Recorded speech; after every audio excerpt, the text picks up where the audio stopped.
Assalamualaikum and hello, my name is Aina Nasuha. In this video, I want to share to you about my experience and knowledge about environmental awareness. It started from the day I was walking home from the store. The weather on that day was really sunny. I checked my phone, the temperature was about 37 Celsius. I was sweating a lot. The area that I was walking along was really hot and humid. There was no place to take cover under as there were no trees to give me shade.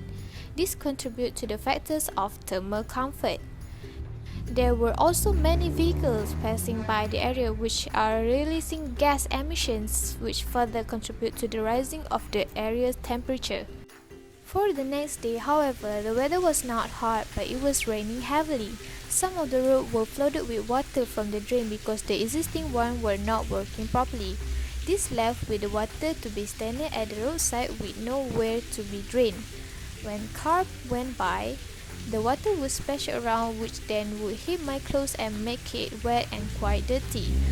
With further inspections, I can see the drain was contaminated with oil, dirt and trash which made the drain clog. So I have decided to make some changes. So I went home and made my research about these issues on the web. The first issue are lack of street plantings and the releasing of carbon emissions from vehicles causing temperature to rise or global warming and air pollution. The second one is improper stormwater management that lead to floodings and water pollution. So, what is global warming? When regulating the Earth's temperature and climate, two forces treat the radiation coming from the sun in very different ways. One of the forces is greenhouse gases produced naturally and by burning fossil fuels. The sun sends light through the atmosphere. Some of the light bounces back, but most of it goes through to the land and oceans. Once through, much of the light is absorbed and warms the Earth, then escapes back to space as heat. But some of that heat is absorbed again by greenhouse gases and warms the atmosphere. The more these gases accumulate in the atmosphere, the more heat gets trapped and the warmer the world becomes. That's global warming. What is air pollution? What is air pollution? Air pollution occurs when the air is contaminated with any chemical, physical, or biological agent. It is the world's largest environmental health risk, leading to millions of deaths around the world each year. Although anyone can be affected by air pollution, people who are most vulnerable include the elderly, children, and people with chronic lung or heart disease. Let's take a look at outdoor air pollution first. The outdoor air can be polluted by natural sources or human sources. Natural or biogenic sources of air pollution include pollen, bushfires, or dust from deserts. Pollution of the air from human sources, also called anthropogenic air pollution, is commonly due to industries, burning of fossil fuels, and the use of motor vehicles. There are hundreds of different types of air pollutants. What is stormwater pollution? The biggest source of pollution in our creeks, rivers, and lakes is what we call stormwater pollution. Stormwater is simply rainwater after it hits the ground. As rainwater travels across the ground, it picks up pollutants like lawn clippings, pesticides, fertilizer, pet waste, motor oil, construction debris, and just plain trash. This water then goes into the storm system, which includes storm drains, culverts, and bar ditches.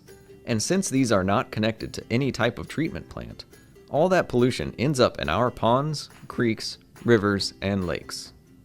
While some of this pollution happens naturally, dumping pollutants into the storm drains and waterways has been made illegal to try and protect the quality of our water.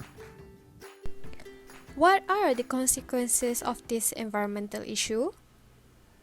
Climate change has consequences for our oceans, our weather, our food sources, and our health. Ice sheets, such as Greenland and Antarctica, are melting. The extra water that was once held in glaciers causes sea levels to rise and spills out of the oceans, flooding coastal regions. Warmer temperatures also make weather more extreme. This means not only more intense major storms, floods, and heavy snowfall, but also longer and more frequent droughts. These changes in weather pose challenges. Growing crops becomes more difficult. The areas where plants and animals can live shift, and water supplies are diminished. In addition to creating new agricultural challenges, climate change can directly affect people's physical health. In urban areas, the warmer atmosphere creates an environment that traps and increases the amount of smog. This is because smog contains ozone particles, which increase rapidly at higher temperatures. Exposure to higher levels of smog can cause health problems such as asthma, heart disease, and lung cancer. Let's see some effects of water pollution. Death of aquatic animals. It kills organisms like fish, crabs, birds, and dolphins that depend on these water bodies. Disruption of food chains. Pollutants are eaten by small animals. These animals are consumed by fish and others, and the food chain continues to be disrupted at all the levels. Diseases. Drinking polluted water can cause serious health problems. After the research, I talked with my fathers about the issues and we further discussed to how we can solve this problem.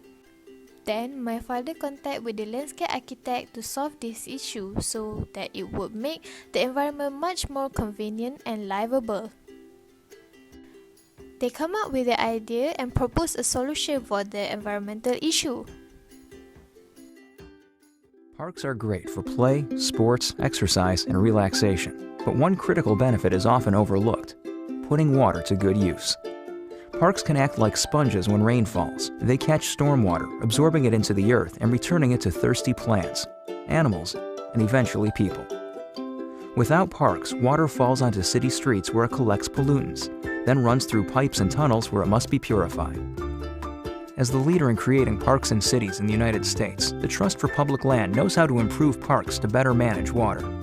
This process is known as green infrastructure, and it's not just limited to parks. Well-designed gardens, trails, natural areas, and recreation centers can all be designed to put stormwater to good use. Benefits include reduced town flooding, avoiding costly water purification, and faster replenishment of drinking water supplies. I also came up with the idea to make a cleaning campaign for the residents in the area to do communal activities to clean up the place. Many residents participate in the campaign and they work together to clean up the area, cleaning up most of the trash that were found scattered in the street. This activity helped people to be more healthy and improve their social bond.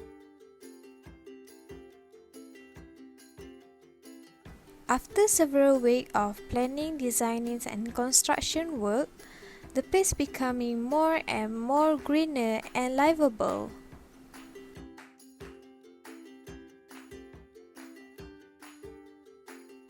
There are many kinds of plants are planted on the area. More trees are planted on the area to give more shade to the people who use the lane. The environment at the area was beautiful and much more cool than before. More people are start liking to take a walk at the area, causing a good impact to the area becoming more livable.